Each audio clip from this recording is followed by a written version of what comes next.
E agora vamos à protagonista entrevista. Estou trazendo agora o pai do rapaz aqui. É. Não é verdade? Boa tarde. Poit pai, poit filho. Poit pai. Trouxemos primeiro o filho aqui, né? Mas não é porque ele é pai que nós estamos trazendo um pai orgulhoso de um deputado federal. O Wilson Poit é o novo superintendente do Sebrae São Paulo. É um homem dedicado ao empreendedorismo, que não tem essas briguinhas partidárias, é um cara de trabalho. E lançou ontem este livro aqui, O Não Você Já Tem, Então Vá à Luta. Wilson Poit, muito obrigada por ter vindo aqui. Eu que agradeço. É um prazer e uma honra estar aqui com vocês. Obrigado. Você já está no ponto de virar o pai do Vinícius Poit ou ainda estão dividindo o holofote? Olha, eu estou bastante orgulhoso com isso. É demais, Porque, né? Muito bom. Ficou mais fácil agora meu currículo. Às vezes eu chego em algum evento, começo a explicar, olha, eu sou um empresário, vendi empresa, estou agora no setor público. Rapidinho alguém já atravessa e avisa os outros. Ele é o pai do Vinícius. Aí eu fico muito orgulhoso. Acho que todo pai deseja. Não é? Meu filho feliz, realizado e se encontrou voando assim. E assim, e olha que o Wilson Poit já recebeu o prêmio de empreendedor do ano, tem uma empresa conhecidíssima, atuação nos governos. Tem uma parte do seu currículo que eu acho que é pedagógico a gente contar aqui para a nossa audiência. Você é um dos pioneiros assim, de empresário que acreditou que devia fazer uma diferença no setor público. E você trabalhou primeiro com a Haddad e depois com Dória. Isso. E os dois falam maravilhas, ninguém criou... Como é que você conseguiu isso? Porque era bem naquela época do anti-PT, né, do isso, daquilo. Dória se elegeu com essa bandeira e você trabalha com ele. Olha, eu acho que fico muito feliz com essa oportunidade até de falar sobre isso. Eu vendi a empresa, nós vendemos a empresa em 2012, foi um negócio espetacular, né? Esse livro conta um pouco dessa trajetória até a venda da empresa. E eu sinto assim, eu fiz 60 anos agora. Sou avô também agora. Estou muito feliz, tenho 4 filhos.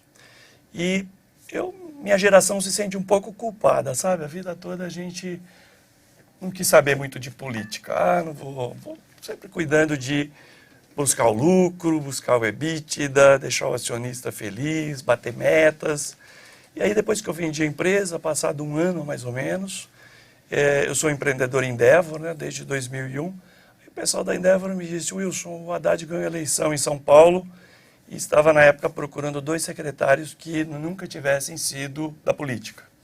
E acabou até, na época, indo eu para São Paulo Negócios e o Marcos Cruz para a Secretaria da Fazenda. Achei que seria uma covardia eu não ia ajudar o governo. Fiquei 2 anos, foi uma época muito boa, já trabalhando por parceria público-privada. Naquela época já pensávamos na venda do IMB e redução do tempo de abertura de empresas. Depois saí do governo, quando a coisa já começou a ficar um pouco mais complicada, eu também fiquei como único secretário sem partido lá. E havia pensado fui convidado para muitos conselhos de administração, e dar palestra. O meu give back com o Sebrae, que me ajudou muito no começo, e a Endeavor é dar palestras e contar essa história sempre. E aí o Dória ganhou a eleição e me convidou. Falou, Poit, vem cá. Então eu sou o único secretário que ficou com os últimos 3 prefeitos. De uma maneira super tranquila, bastante técnica, o Dória me ofereceu uma secretaria nova, Secretaria de Desestatização e Parcerias, que foi uma aventura muito boa. Aprovamos várias leis, algumas estão aí, contratos assinados já de concessão do Pacaembu, dos parques, de mercados municipais. O leilão do AMB está na boca do gol aí, faltando algumas coisas. Tenho dado palestras no Brasil inteiro, muitas cidades interessadas em reduzir de tamanho para que a prefeitura, o governo, foquem no que é essencial. Saúde, educação, segurança. E aí agora esse convite para o Sebrae, um show, porque é uma época de devolução.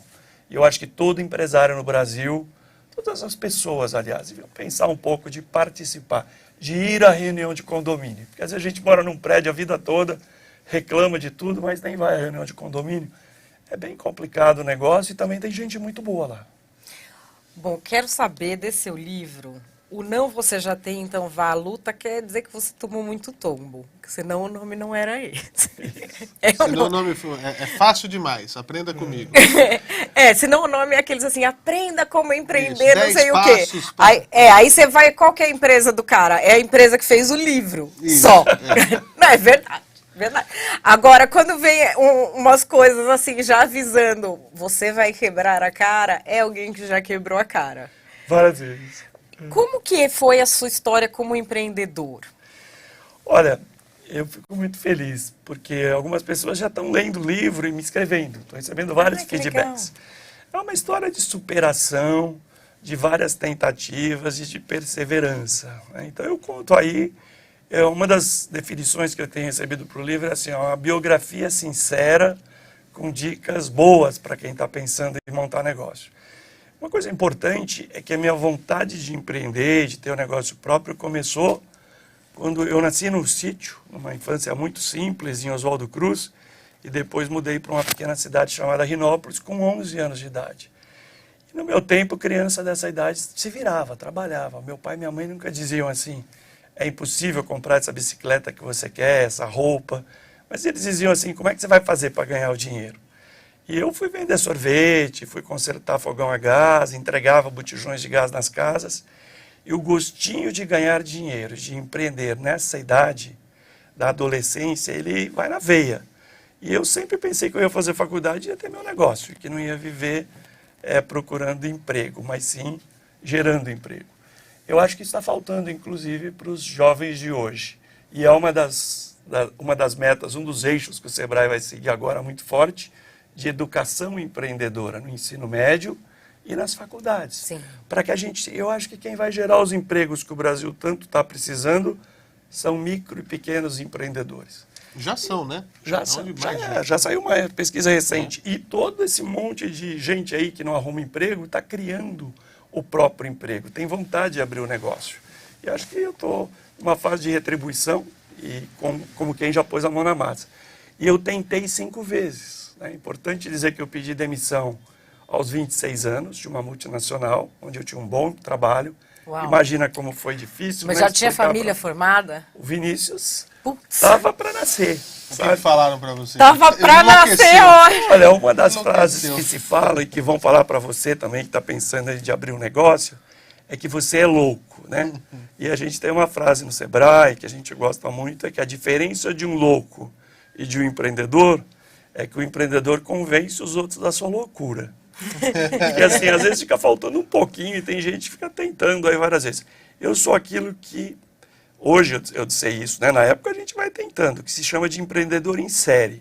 Então eu tentei várias vezes, eu tive vários negócios, nunca quebrei feio, mas andei bastante de lado e estava sempre procurando uma ideia que agregasse valor, que pudesse ter muitas filiais, que pudesse ficar grande. E foi o que aconteceu aos 40 anos. Isso é importante também falar, porque eu encontro muitos jovens hoje aí com 30 anos, já meio desesperados, que ainda não acertaram startup ou unicórnio, alguma coisa aí. E eu com 40 anos eu fui mal atendido num serviço. E falei, pô, eu faço isso melhor com esse cara. É como você, muitas vezes, num restaurante, em algum lugar, você tem essa ideia, né? E aí todo mundo tenta te convencer que já tem um monte de gente fazendo aquilo. E eu comecei uma empresa de aluguel de geradores, pensando só em eventos. E com todos os erros que eu falo nesse livro que eu já tinha cometido antes, e algumas dicas que eu dou aí que para mim serviram, essa empresa foi ficando muito grande. E eu dei sorte também. Porque eu peguei o bug do milênio, o apagão no tempo do Fernando Henrique. Aí todo mundo precisava de gerador. Privatização de telecom no Brasil, que tinha muita torre de celular sem luz. Aí eu foquei, parei de pular de galho em galho, pus foco e dei sorte. Mas também sorte ao encontro da oportunidade com alguém com muita vontade, preparado. Eu acho que foi isso que aconteceu. Em 13 anos a empresa estava em todo o Brasil. O sonho daquele caipira que tinha nascido no interior foi ficando maior, depois pela América Latina. E em 2011 o Brasil foi escolhido para ser sede da Copa do Mundo e da Olimpíada. Eu tinha uma empresa auditada, com governança, conselho de administração. Eu já tinha me afastado do balcão e tinha diretores, eu já era o presidente do conselho, é uma empresa. E aí eu fui muito assediado, fiz um bid internacional e vendi em março de 2012. E depois resolvi me dedicar, então, à reunião de condomínio. Estou muito feliz de estar retribuindo, como servidor público, fazendo diferença na vida das pessoas. E na sua empresa você teve também essa ideia da profissionalização da empresa, porque às vezes as pessoas pensam numa empresa só como um negócio que passa de pai para filho, sem pensar se o filho é vocacionado, porque alguns são muito, outros veem aquilo como um fardo, né? Isso é importante, muito legal você falar nisso, porque um dos erros do empreendedor brasileiro que começa a decolar é confundir gestão com propriedade. Não é a mesma coisa. A gente aprende em cursos de governança corporativa, porque tem um empreendedor brasileiro médio que você conhece na sua cidade, no seu bairro, que ele passa 40, 50 anos com o negócio do mesmo tamanho, porque é o proprietário, ele acha que ele tem que fazer tudo. Não pode tirar férias, tem que ser os filhos no negócio, e a coisa não cresce. Ele fica doido, às vezes até morre louco ali naquele negócio. Eu respeito e conheço muita empresa familiar que dá certo. Mas no meu caso, eu recebi muitos conselhos bons e eu resolvi separar, entender o que é a diferença de propriedade e gestão. Não é porque você é proprietário que você é o melhor gestor de todas as áreas. Então eu fui praticando desapego, perdendo os ciúmes de contratar pessoas melhores do que eu, e achei pessoas melhores do que eu na contabilidade, em vendas, em gestão, no almoxerifado, e procurei pensar de uma maneira mais estratégica. Com isso, o negócio pôde decolar e foi uma questão de confiar, delegar. Eu acho que isso é bastante importante. O negócio só cresce muito se a família entender que ela pode continuar proprietária, ir para um conselho de família ou conselho de administração e delegar aos diretores, liberar a creche. Deixar, porque às vezes, quando o empreendedor é muito branca de neve com anões embaixo, o negócio não cresce. Quando você começa a delegar, não punir tão fortemente os erros, você cria uma equipe com mais confiança e pode pensar grande. Eu aprendi com os meus mentores que sonhar grande dá o mesmo trabalho que sonhar pequeno. E dei muita sorte aí com a Poit, depois de várias cabeçadas também. Mas o que eu sinto às vezes, Poit, eu sou um empreteco. Que legal, Um empreteco que legal. formado pelo Sebrae, 2015. E o que a gente vê às vezes é que os empreendedores, eles vão aprendendo com os próprios tombos, né? Eu sinto falta, às vezes, e converso com outros amigos, empresários, enfim, de ter um caminho, etc. Tal. A gente só vê o Sebrae nessa, né? Porque a gente não tem isso no ensino médio, como o Sebrae quer fazer isso agora. A gente não tem isso nas faculdades. A pessoa faz uma faculdade de administração, muito bem, mas só tem também administração e acha que vai saber tudo, etc. Nisso que você está falando, a maioria dos donos de negócios, de empresas no Brasil, não tem nenhuma educação formal para isso e poderia ter uma vida muito mais fácil caso tivesse tido essa educação. Porque no mundo dos negócios, nem tudo pode ser experimental. Isso. Vamos ver o que... Tipo na arte. Pega uma tela em branco, eu tenho a escola clássica, a escola tal, eu posso experimentar. No mundo do corporativo não é assim, vou experimentar. Não dá para viver assim. Eu acho que você tem toda a razão. E assim, nesse meu período agora de retribuição e como superintendente do Sebrae, que eu acho que foi um convite espetacular que eu recebi, eu acho que assim, o Sebrae pode fazer muita diferença nesse momento. Acho que principalmente nesse momento, né? Com tanta gente, nós temos dois eixos aí. Cuidar dos empreendedores por necessidade, que são muitos, que é o pessoal que perdeu o emprego, diria que não é nem mais necessidade, alguns já é desespero. E esses precisam muito de ajuda, de capacitação, de separar o caixa pessoal do caixa do negócio, e a gente tem que monitorar e acompanhar. E os empreendedores por oportunidade, que são aqueles que criam negócios porque tem boas sacadas, porque às vezes já está até empregado, mas tem uma ideia. E aí nós precisamos, você falou aí, as faculdades e as escolas brasileiras, e já é lei, viu? Já está na lei nisso, e nós vamos trabalhar muito em cima disso. Precisam formar mais os nossos jovens, os nossos estudantes, em todas elas. Eu sou engenheiro, mas sejam engenheiros, advogados, médicos. Eu gostaria mais que quando a gente entrevistasse o pessoal, já desde o ensino médio, o que você vai ser quando crescer? Eu vou ter o meu negócio próprio.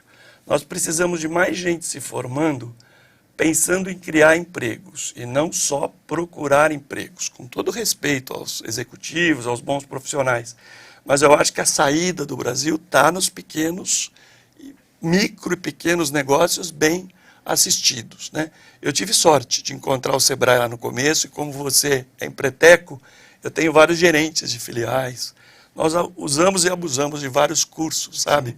Formação de preço, atendimento a cliente, empreteco. E depois, em 2002, ganhei um prêmio de empreendedor Endeavor, que foi muito legal também. E que tem parceria com o Sebrae, uma parceria longa, onde eu recebi muitas mentorias e muita inspiração. Então, eu acho que a gente precisa de muitas palestras nas escolas. Eu vou ter reunião esses dias com o secretário da Educação do Estado, junto com a frente parlamentar aí do deputado Itamar Borges, e vou estar com o secretário Rossielli, porque o Sebrae pode ajudar muito formando, inspirando nas escolas pessoas que pensam em empreender. A meninada que ouve histórias das suas próprias cidades. Em toda cidade tem alguém que é como eles, que saiu dali e tem um negócio legal. Precisa parar com essa aversão ao lucro, ao empreendedorismo. O Brasil precisa de muita gente com vontade de empreender. A gente tem que parar de pedir desculpa por ter sucesso? Precisa. E no Brasil é crime. Alguma coisa errada ele fez. Não é possível que ele chegou lá como e assim, vindo lá de Oswaldo Cruz. Vendendo picolé para comprar bicicleta. Como é que ele nasceu em Oswaldo Cruz e hoje é o superintendente do Sebrae? Alguma coisa fez de errado. Então, nesse livro eu conto bem essa história de alguém que morou no sítio, até os 11 anos de idade, numa casa de madeira, que tem a foto aí, sem energia elétrica, porque na minha época isso era comum no sítio. Sem energia elétrica é sem televisão, sem geladeira, sem luz. O banho era do lado de fora numa casinha, tinha que esquentar água no fogão, tinha que acender o fogão de lenha. Tinha suas vantagens, porque à noite, depois do jantar, a gente sentava no quintal e conversava. Família, algum vizinho, meu pai contava causos. Era uma vida difícil, a gente nunca passou necessidade, porque o caipira do interior aí que trabalha... Tem galinha, tem ovo, tem mandioca, tem horta, se vira. Mas depois eu mudei para a cidade, como um garoto pobre, acho que intuitivamente, meus pais, que só tinham formação, alfabetização primária, não diziam que era impossível. Eles ajudaram que a gente aprendesse a ganhar dinheiro. Agora, e aí eu morei em Rinópolis toda a adolescência e acredito muito aos meus empreendimentos de moleque ali, a vontade de ter um negócio próprio. Que eu acho que isso a gente dá para fazer nas escolas. E você tocou num ponto legal que eu gostaria de falar. Pelo Brasil todo, principalmente pequenas cidades, e aqui em São Paulo, eu vejo muito isso.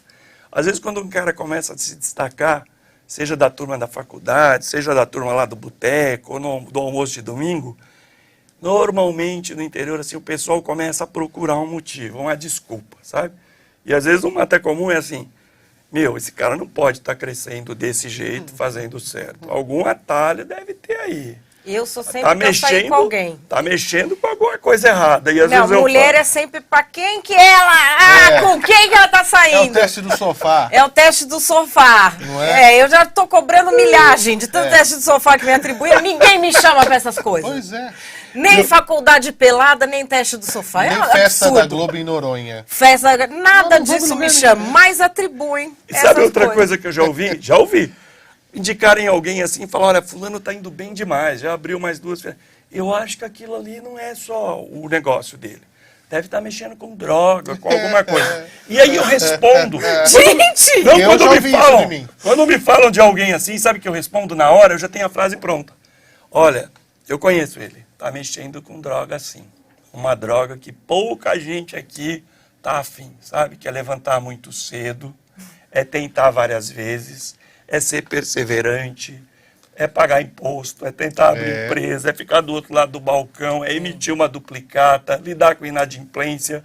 Eu defendo muito os empreendedores, porque eu acho que o Brasil tem que valorizar muito. São milhares de empreendedores, de pessoas querendo fazer negócios no Brasil, e aqueles que dão certo no exterior são extremamente valorizados.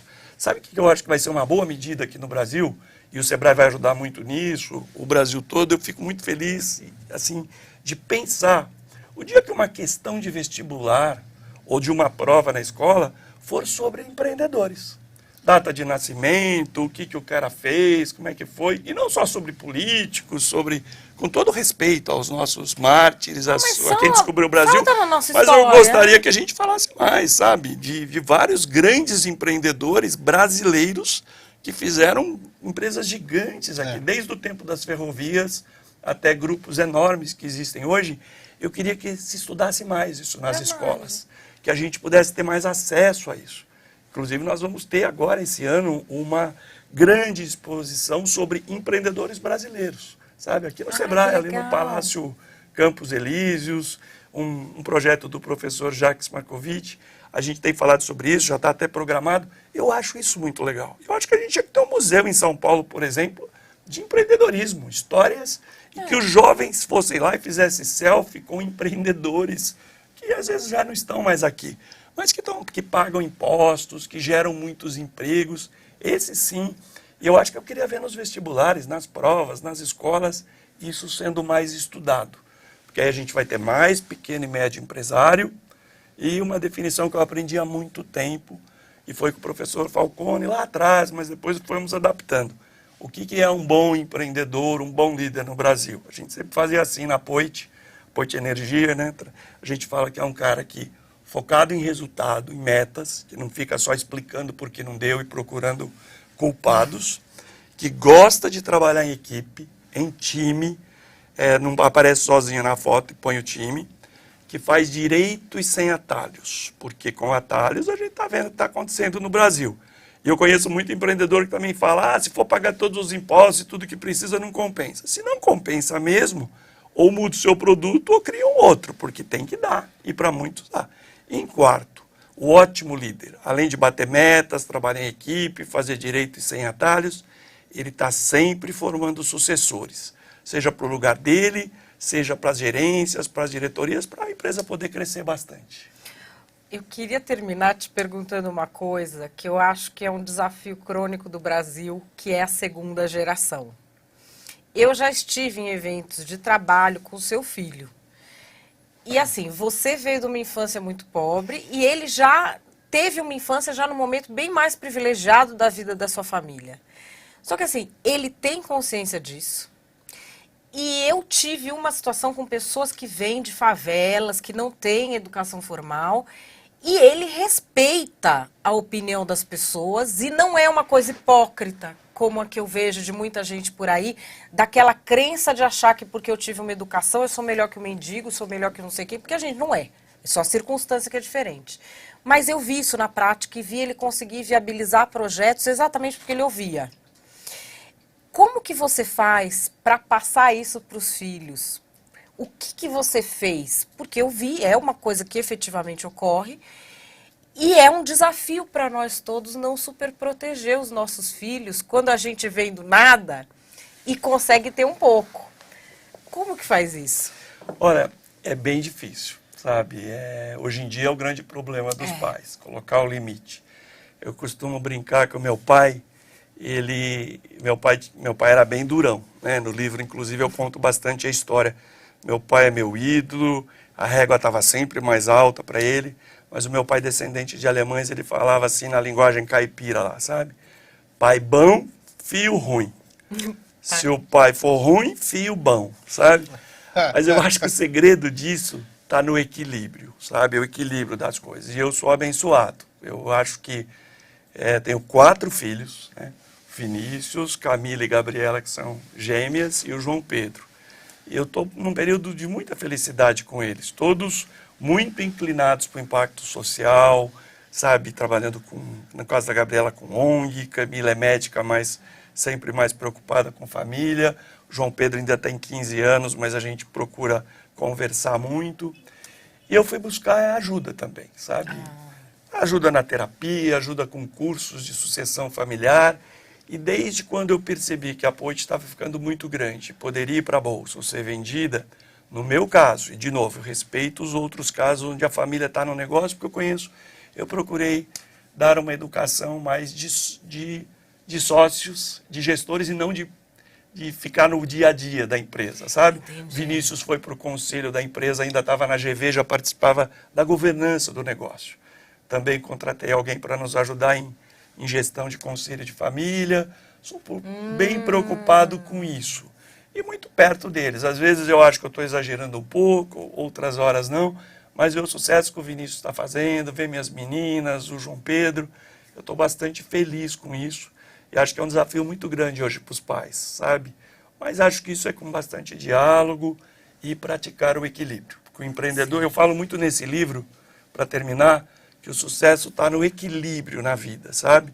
Você tem que dar certo nos negócios, ganhar dinheiro, sim, ir para frente, mas você tem que também estar com quem você ama, você tem que ter amigos, você tem que cuidar da família, você tem que se divertir. Não adianta só um desses pilares muito grande, a gente conhece muita gente. Então, buscar o equilíbrio. Estou sempre falando isso com eles. Olha, aí a dica, hein? Para todo mundo que é pai, que é mãe, buscar ajuda nunca é demais. Não é verdade? A gente Precisa, tem que viu? Hoje em buscar, dia porque é precisa. muito difícil. É muito difícil. A gente conversou aqui com o Wilson Poit, que é presidente do Sebrae de São Paulo, que acaba de lançar esse livro, O Não Você Já Tem. Então vá à luta. Te agradeço muitíssimo por ter vindo aqui. Foi muito legal a entrevista. Muito obrigado. Estou muito feliz de estar aqui pessoalmente com vocês. Super fã. Obrigado. Muito obrigado pelo apoio. Só para pontuar, também estão nos assistindo. Eu mandei no grupo dos Empretecos, tem um mega grupo do interior de São Paulo, que eu também sou caipira, né? Então tá todo mundo assistindo a gente aqui. Falei, ao vivo, novo superintendente do Sebrae. Saudações a todo mundo do Sebrae. Estou super feliz de estar nesse time. Obrigado.